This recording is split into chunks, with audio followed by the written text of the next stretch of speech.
Come on. There we go. Good evening, folks. Welcome to Behind Frenemy Lines, where we get on opposition supporters to speak about the big game coming up this weekend. And it's round 15, and we've got the Bulldogs at Marvel Stadium on Sunday. And we've got on board tonight Matt and Nick from the Salty Bulldog, which is a great podcast name, by the way. Matt, Nick, welcome, gents. Thanks for jumping on board. No, thank you, Chris. A pleasure to be teaming up with you. Yeah, likewise, Chris. And again, hello, Matthew. It should be a good episode. Looking very much forward to breaking this particular game down too. Yeah, it's always good to. I've always thought it's just good to get opposition perspective on games. Like, it's one thing for us to talk about on our own previous shows, but we don't know that your club like you know your club. So I think it'll be interesting to see where you think the game may take us. But before we get stuck into it, how did you both become Bulldog supporters, and how did the Salty Bulldog come about as a program? Well, I was born into it without choice.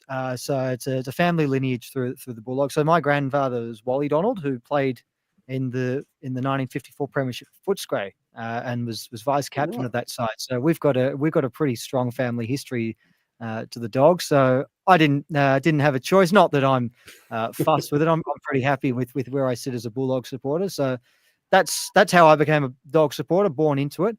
As far as the podcast was concerned, I always sort of wanted to set aside a space where I could just talk about the Dogs unashamedly. And initially it started out as a blog, but then a couple of years in, I found it was really difficult to regularly write, and I found talking a lot easier.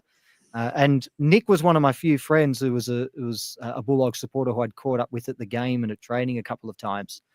So that's how he became my partner. The Salty Bulldog term comes from a book called Salty Dogs, and the theme of the book is about expanding your horizons and branching out and facing fears and all that. And the reason I chose that book was because Luke Beverage found it in the off season heading into the 2016 campaign, and he loved it so much. He got a copy of the book printed for everyone at the club. And we went into the Premiership. So that's where the salty bit ties into it all. Yeah, interesting. Okay, that's a really cool connection to have the name of the show like that. I like it. That's really good. Well, actually, I'll ask you just about Luke Beverage straight off the top. He's probably divided a lot of supporters, even probably more external than internal. But how do you both feel about the extension? Are you happy with what Bevo's doing at the moment and keeping him on board?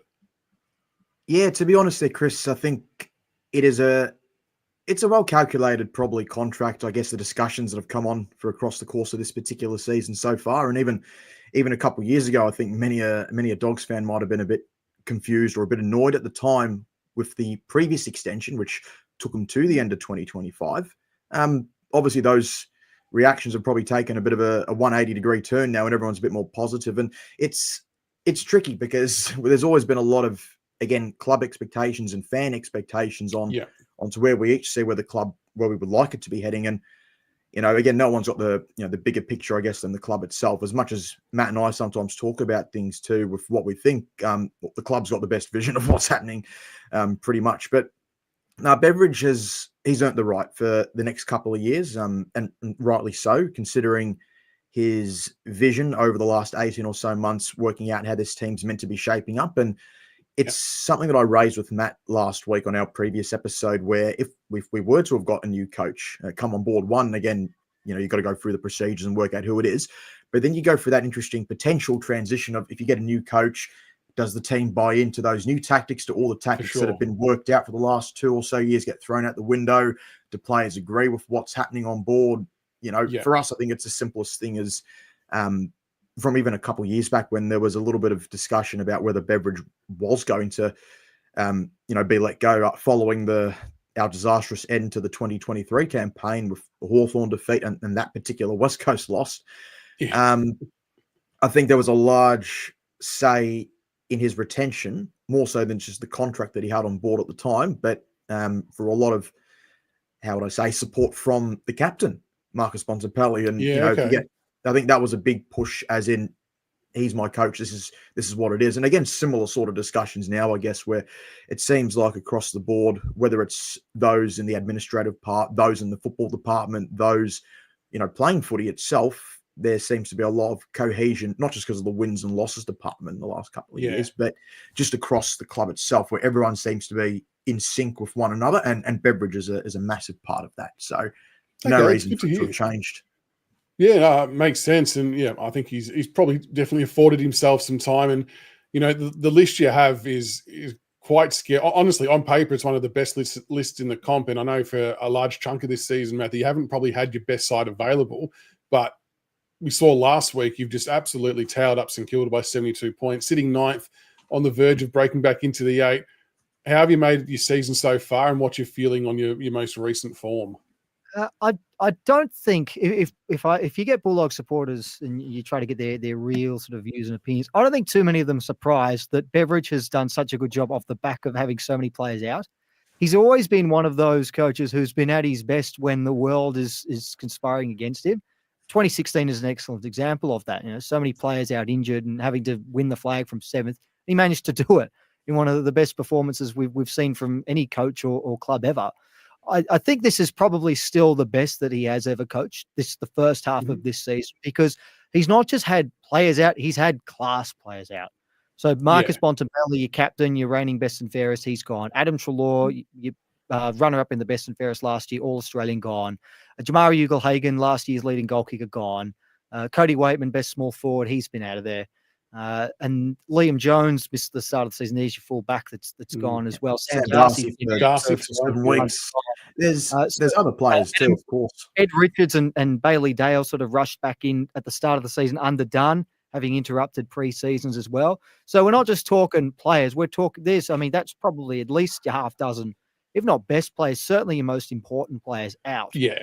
He's been able to pick up wins along the way, and even though he hasn't probably beaten some of those real contenders yet, we're not getting smacked by them. We're putting in some really good performances against those top-line sides. So I think he's done an admirable job in the first half of the year. I think so too. And like you said, they are some serious names out. By contrast, we're sitting 16th, coming off a 44-point loss against the Swans, which was a real letdown for us on the back of what was a really good game against the Giants. We probably actually all felt the Sydney game was winnable with how they were playing. Having said that, though, what's notoriously happened is teams who play us that are out of form eye us off as a game they can get themselves back into form, which is fair enough. I can understand that. And, they got the job done. But I worry about the bye. Now, you guys had your bye a couple of weeks ago. How did you feel the team come out of the bye? Because usually teams start off pretty flat. Just for whatever reason, it tends to happen, doesn't it? Yeah, especially with us. I think it's something that it's been a bit of our bane for the last few years. And I think even respectively, if you go into the numbers or crunching the stats there, quarter by quarter, that's our, particular weakness, at least going into this season and parts of last season, I reckon too at times. We've only got a 5-8 record in first quarters and a percentage of 106 and a bit. So that's possibly an area where Richmond could be able to take a little bit of advantage, even if they are coming off their own respective bye. And even if we aren't, but the same thing too, we are notoriously slow starters across a lot of games at times across the point of this season. So that's an area you guys could take a little bit of damage and give us a bit of a question or two to answer. But it's something where I think we should still, regardless, I think still be good enough to get on top of, if we're thinking is what we're capable of, at the conclusion into this season. It shouldn't give us too many troubles. But the bye is an interesting sort of thing, because some teams just tend to adapt quite well and others don't. So I don't think it's just it's not just simply like a regular form line that you can trust. It just sort of really just depends on the day. Yeah, exactly right. And there's too many buys just in totality as a side point. There's ridiculous amounts. But we'll bring up the extended changes just quickly, this is why it's good to do these on like a Thursday or Friday, because you get a bit more of an eyesight on who might be coming in. I know they're not finalised teams yet, but for us, we've got Jacob Blight, James Trezise, McKelty Lafau, Jasper Alger coming into the extended bench, and Kane McAuliffe out, who hurt his quad at training today, which is really disappointing for him. And then for the Bulldogs, you've got Caulfield, Bustlinger, Harms, Lockie Jakes, and then out is Cleary. What are your thoughts on your changes so far? I know there's a bit to play out tomorrow with picking a final side, but what do you think that might look like? And you're happy with the ins and outs? The out of Cleary, it surprises me a little bit, because he's played pretty much every game when fit this season. He must have missed a game or two with concussion earlier in the season, but other than that, he's played pretty much every game. He didn't have the best game against St Kilda, so in some ways, it's not really a surprise that he's the one that's fallen out. Of those names that are there, James Harms is the one that the Dogs will want to get back in. He's been one of the best rated wingers in the competition this season, so someone was always going to have to make way. So I suppose, in terms of Cleary, there wasn't anyone else that really lowered their colours. If you wanted to point the finger at anyone else, probably Josh Dolan was a little bit quiet, but a small forward first-year player wasn't. It's to be expected that he's going to be a little up and down, and it's good to see that he's getting games. Interesting, just looking at that side though, that Nick Coffield's named in the starting 18. So it feels like there's going to be another name that comes out for the Dogs. I'm just not sure who it is yet, because I expect that Harms will definitely come in, but it looks like he's been good. It's definitely Caulfield in for Cleary at this point, and whether there's another name, maybe whether it is Dolan that comes out. So there could be another change in the offing, but interesting to see Caulfield back into the side. I think he was looking good last year too, Caulfield. To be honest, he was at times, Caulfield. Yeah, I think there's two more possibly here. I do think, unfortunately, Dolan is. I think also Cooper Hines probably might be a candidate there too. He was a sub last week, got a couple of touches, and his first goal, of course, in league footy now, which is great to see. But he's sort of been that particular type. When he has played, it's generally been as the sub on occasions, or come in pretty early. So I don't think it's a big issue if he was to say come out of the team. He's still better off, in my view anyways, playing VFL more regularly, getting more minutes under his belt. And again, a few weeks back against Coburg, he put together a ball tearing game of about 30 odd touches as well. I've got a question for you, Chris, though. If my eyes aren't mistaken me, where is Jaden Short at this point in time? How's his tracking with his he's been out for about what's he been now, 4 weeks now, maybe 5 weeks. So he started off with like a foot injury, then it's turned into a knee, behind the knee, now it's a calf injury. He was due for a fitness test this week, but he, at the start of the week or in the bye week as well, he got tested and wasn't up to scratch.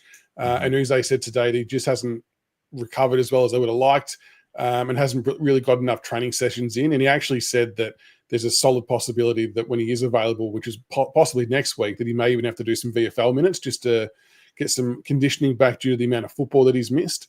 But he's definitely been a name that's been a big discussion point for us in relation to where does he come back into the side, because Sam Banks has really made that half-back role his own, and possibly put Shorty out of a job in that part of the ground. But Uze did say today that Short would be capable and willing to go and play in a different position. I flagged half forward as where I would play him, but he's probably about another week or so away. But the interesting one, what will be interesting, I've got a very sneaking suspicion that Jasper Elg is going to debut, and I've been saying this for about a month now, so I could still yet be wrong again. He's a half forward he'd come off kicking 3 goals last week in the VFL, or the week before the bye. I think he's had about 28 or 29 scoring shots, for a lot of them being goals in only his first 11 or 12 games. And one of our many downfalls has been playing Sonzi and Jack Ross as half forwards when they're midfielders. They don't quite understand the half forward caper. It's a really tough position to play, and they often get lost.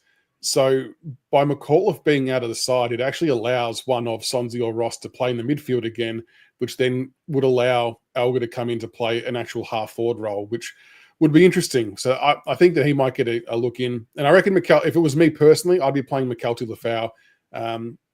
I just think we need to have a more experienced body up forward to help Tom Lynch out.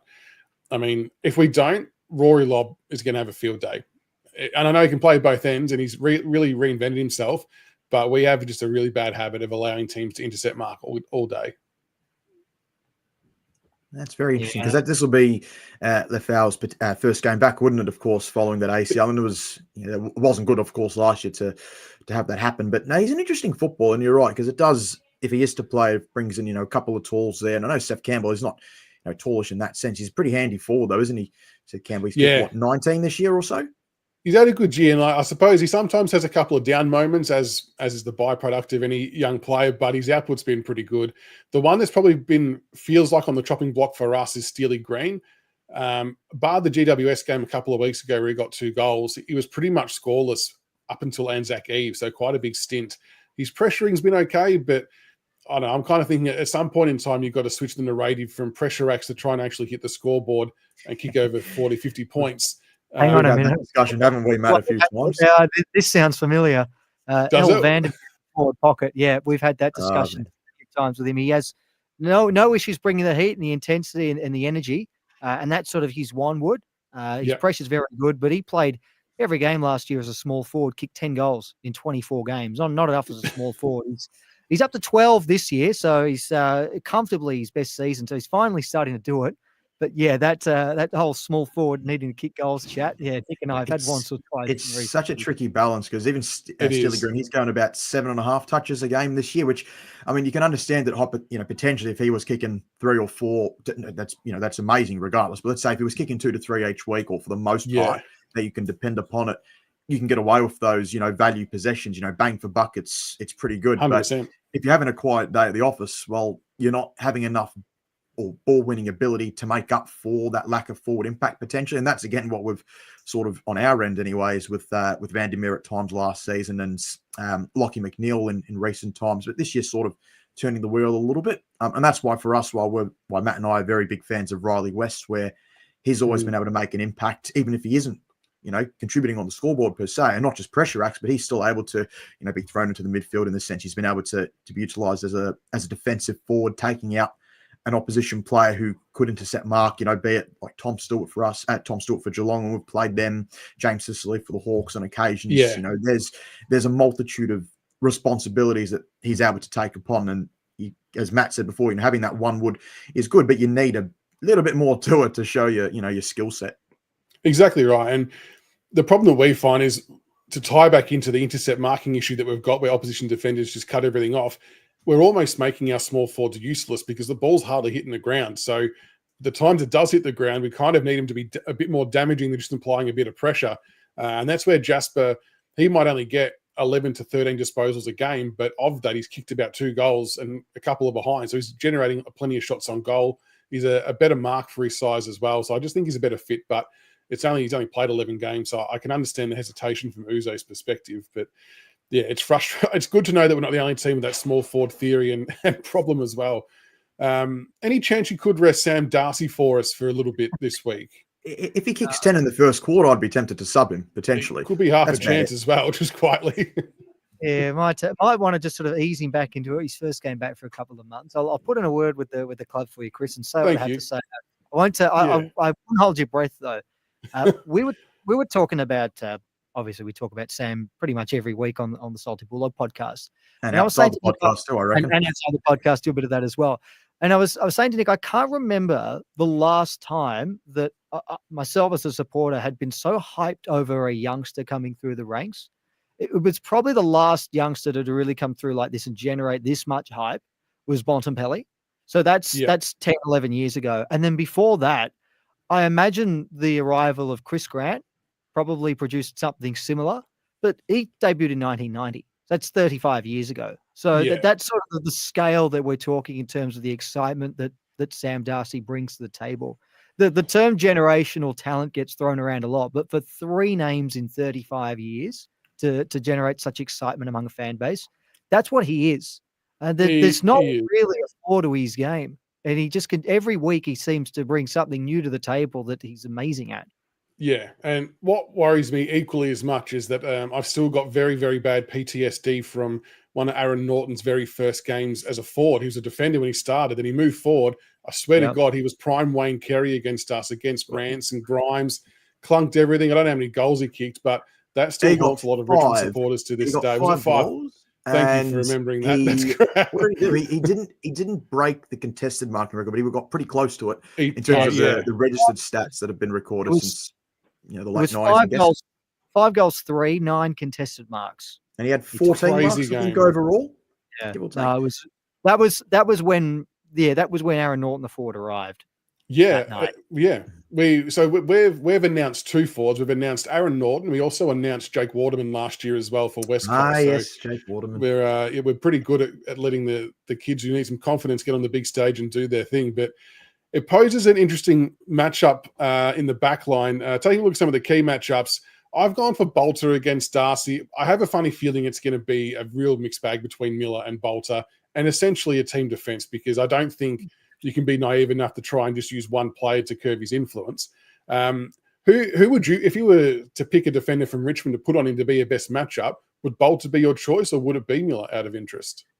I think you got to put your best defender on the opposition's best forward, and I think Bolter is your best defender.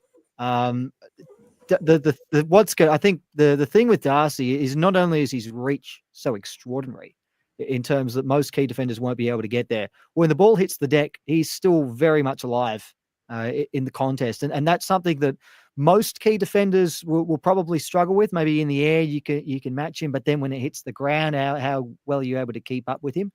Yeah, I think that would be the matchup that I would go with to start. It's still not going to be easy though, because Darcy can just mark the ball so far off the ground. I can't remember the last time a forward was able to do that. It's kind of like the forward version of Dustin Fletcher in a way. Fletcher had unbelievable reach. And there was so many goals that he saved for Essendon just because he was able to get his fist to places where no one else could. And Darcy's hands are very much of a similar vein, that he can get the footy so high up the ground. You would have seen it last year when he had it was probably a breakout game of sorts against the Tigers last year. He probably had about four or five last year, four goals. But some of the marks that he was taking were probably 4 meters off the ground. Yeah, it's at the highest point. It's close to impossible to defend, isn't it? Unless you've got Aaron Sandilands playing as a defender. You're either giving away a free kick or he's going to mark it. I mean, our best chance is if he somehow pushes higher up the ground and takes his marks up there, go for it. But he's going to be smart enough to stay close to goal and be damaging. But even if he does that, Norton's still an issue. So we're not out of it completely. So this is sort of where, like in the modern day, we get sort of key position and small forward sort of meddled up. Sam Darcy is a full forward. So he's not pushing up the ground. He's a full forward, stays inside the attacking 50. And Aaron Norton is a centre half forward. So he's going to be the one that gets up the ground, gets involved in chains. And these days, the game is so fluid that we don't say full forward and centre half forward. We just say key forward. But Darcy is a genuine full forward. And Norton is more centre half forward type. Yeah. Yeah. The next one, Nicholas, I'll throw to you. Taranto versus Richards. Now, I'm not entirely convinced myself that Taranto will be his direct opponent, but I feel like he's going to be our most damaging midfielder. For the record, Ed Richards is a player that I believe we should have tried to get across, and he's obviously re-signed with you now. I love what Ed does, and I'm mightily scared of his outside speed bursting away from stoppage. That's a very good question, because again, there's a number of players that could be considered to, take on board. Or Richards, who's again not champion artist, sometimes not everyone's favorite cup of tea, I guess, but they've got him as the number one, rated player, or at least impact wise, I guess, going around this particular season. But Taranto's good enough to be able to get him defensively. I suspect, he's a pretty good tackler and stuff. He's quite aggressive, and he's also someone that knows how to hunt the ball quite well, and not just because this is a skill set of his, but it's something that probably puts him, I guess, in my view anyways, as one of the better footballers across the competition that can do those particular, attributes during a game, which might prevent Richards from being able to, going in and under to winning that particular ball. So Taranto is a different footballer and someone that is able to probably, if required, hurt Richards going the other way too. It's not the worst. Yeah. He's not the worst forward target per se. He's not exactly an accurate kick for goal on occasions, but he knows he's not worried about sometimes, say, floating forward if he needs to as well, which could drag Richards away at any particular point in time, away from our, stoppage setups on occasions, or keeping him away from the, the middle 50 of the stretching things through the corridor, I guess, which is where he's at his best. So it's tricky because there's other players that, again, could be utilised. And I think even at times if Richards was to go forward on our respective end, you need a particular zippy sort of player that goes with them. And I know that Vlosten's not exactly the quickest anymore, but he's still a pretty good footballer. No. I think he'd be good enough to, at least in forward situations, good enough to, clamp on him. And that's the thing, like the Vlosten of 2 or 3 years ago could have probably handled him a bit better pace-wise, but he's obviously lost that yard or two. Sam Banks would maybe be an option. Yeah. Only when he's resting forward if he needs to. Yeah, exactly. But, I mean, even if we were to have someone go head-to-head with him, you still got Treloar, who I thought was maybe your best player last year, and obviously the Bonds, who's going to still do what he wants to do, and that without even mentioning Libba. So we've got our hands full. It could be a full rotation of players, but I agree with you. I think our best chance is to try and make some of your mids a bit more accountable defensively. But if we don't win the footy, it may not happen. The next one, Max, we'll go with is Lynch versus Lobb. Now, Rory Lobb, I'm super impressed with how he was reinvented as a player. It's not that long ago he was making TikToks about not playing footy anymore and playing VFL and whatnot, being traded. That he has bought into whatever Beverage has got him or asked him to do. And I think he's turned himself into a real player for you. And it's no denying that Lynch is one of the biggest vital pieces to our puzzle, not necessarily to mark and kick 4 or 5 goals, because we don't really expect that from him anymore, but We just need him to be able to halve the contest in the air, essentially, and not let Lobb take 7 or 8 uncontested marks. So I'm kind of hoping the bye's done Lynchy some good, because he's looking a little bit gassed towards the end of the Sydney game, and he's going to need a fair bit of energy to try and keep Lobb occupied. Luke Beveridge often gets a bad rap for chucking players in unfamiliar positions, and has had a few misses with that over the years. But when he hits, you get instances like this: Rory Lobb going into defence, and he looks like a genius. So for the times that he gets it wrong, we can't then just forget the times when Beveridge lands a winner. And Rory Lobb in the back line has been an absolute winner. Nick and I have discussed this as well. Can't remember a Bulldogs player turning their career around so emphatically in a positive manner in the way that Rory Lobb has done in the past 12 months. Yep. Having said that, I'm not so sure whether this is the matchup. I have a suspicion. You reckon someone else? I have a suspicion that the Dogs may trust James O'Donnell initially with Tom Lynch. O'Donnell has sort of gone under the radar a little bit this year. I mean, lots of people have lavished the improvement of the likes of Sam Darcy, Joel Frazier, Ed Richards for the midfield. But O'Donnell is one that a lot of people have slept on throughout the course of 2025 and has had some really good performances. I wonder if that's the one they're going to go with. And that allows Lobb to be freed up a little more so he can sort of intercept as he pleases. Because I think Lobb is a much better interceptor than O'Donnell is. I think they've got a lot of faith in O'Donnell. So I wonder if that's the way they're going to go initially. They may switch it up as the game goes, but I wouldn't be surprised at all if they started O'Donnell on Lynch. It's a fair point, and this is why I've been so big on getting another experienced body down there, because say if they do that, then Lobb's next direct opponent would be either Jonty Fall, who's in his 8th game, or Tom Sims, who's not much further along.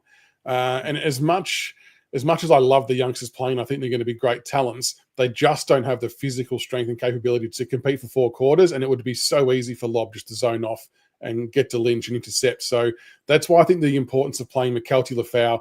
I've even said Jacob Blight, because he's been averaging 24 disposals and 10 marks for the last month in the VFL as a defender, mind you. But I would even consider playing him forward to be another an aerial threat as well. So I do probably tend to agree with you that you guys might try and manufacture it a little bit differently to what I've got written. But yeah, one way or another, we need to try and make sure that Lobb's accountable in some way, shape, or form, because that could spell disaster very quickly. The final one, Nicholas, we'll go with it's always the ruck battle. They're always enjoyable to watch. Nankervis and Tim English. English is a gun ruckman, and whilst Nank is probably going to be a bit more of a brute and a bit more physical than Tim English, English will make up for it for being a bit more nimble and agile around the ground. Does have the tendency to push forward and can take a mark and kick a goal. Nank does like dropping back into the hole, though, it must be said, to defend. But if the ball's in general play, I think that's going to be a big advantage for Tim English. Again, it is a bit of a different one too, because I absolutely think Nankervis is a fantastic footballer. Again, he's had better days in the past, but from what he's been able to deliver across the course of his career is, nothing short of exceptional. In terms of combative rucks, undersized rucks or such, those that are able to, be able to be gritty and fight it out through, there's probably been none better going around. And that's generally been the type of ruck that English has struggled against, at least in terms of the physical side of things when it comes to, stoppage duels and all that sort of stuff, I guess. And, sometimes on occasions, English has been able to, exploit an opposition ruck's lack of mobility across the ground or, intercepting up and down the footy field. But Nankervis is not someone that he can technically exploit as much. I know he's not what he used to be still, but he still holds up enough that will be able to make English have to think twice a little bit about, say, floating forward and giving up ground the other way. And again, vice versa, where if English tries to be defensive and forgets about, pushing forward on occasions. And I think it'll be a pretty fascinating duel between the two of them again. And it's something that, I think many fans in a general sense that look forward to these types of matchups too, which again, this is probably no different. No, it's always good to see the big men go toe to toe. Like I was saying before we went to air, though, even if Nank does win his fair share, the worry still for us is that we won't get quality clearances. I mean, we've got Prestia back in there, which is helpful, but they're going to be up against it all day. So with that all being said and done, what's your final tip and final thoughts on the game, and give a margin as well?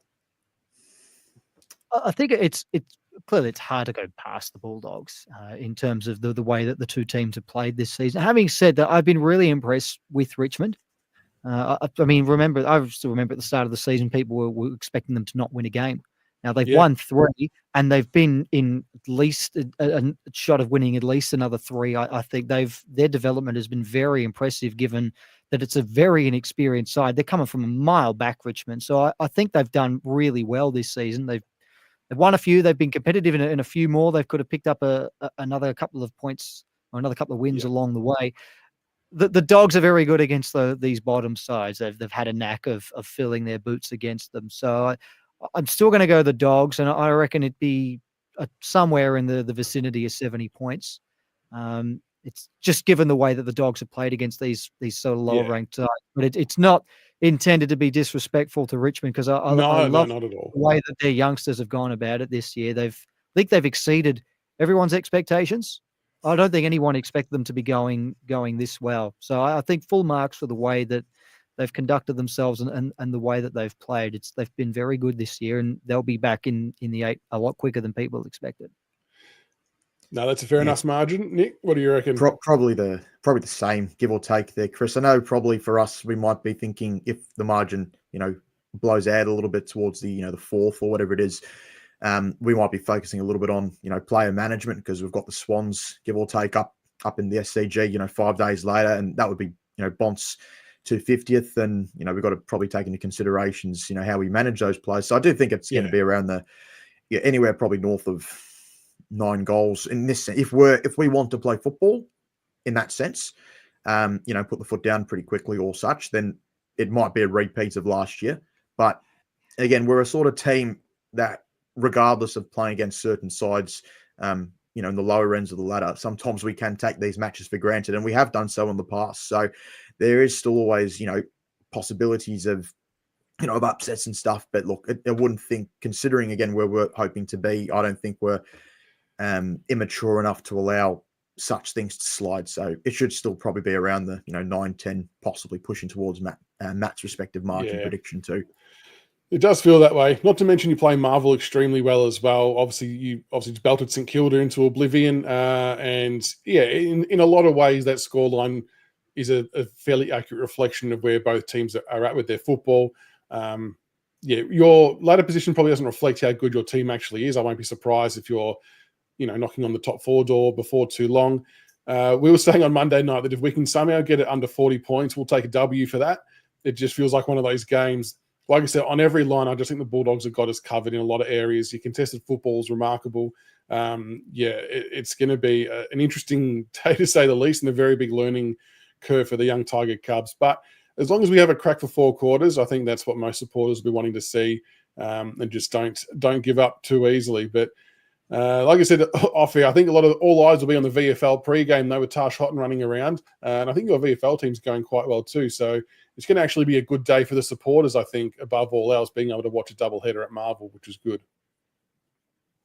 Yeah, they're going quite well, Footscray. I think they're knocking on the door of the top 4 as well, and have had some good performances. And we haven't forgotten about Taj Houghton. I think he was one who was on the Dogs' radar come draft night last year. So we followed him reasonably closely last year. Not so much now that he's not wearing red, white, and blue, but certainly for Tigers fans, I can imagine there'll be a lot of interest around him as well. So it'll be a double header. You're right. There definitely will be. Well, Nick and Matt, thank you so much for jumping on tonight. Much appreciated. Always good to get your thoughts on the game, and all the best for Sunday. And hopefully we all get through unscathed, and it's a somewhat enjoyable affair. But I feel like you'll be leaving a bit more happier than I will be. Thank you, Chris. It was a pleasure. It was a pleasure, Chris. Thank you for having us on board. It's much appreciated, truly. So thanks once again. No dramas at all. Thank you very much. Until the next one, guys. Go Tigers, although not confidence.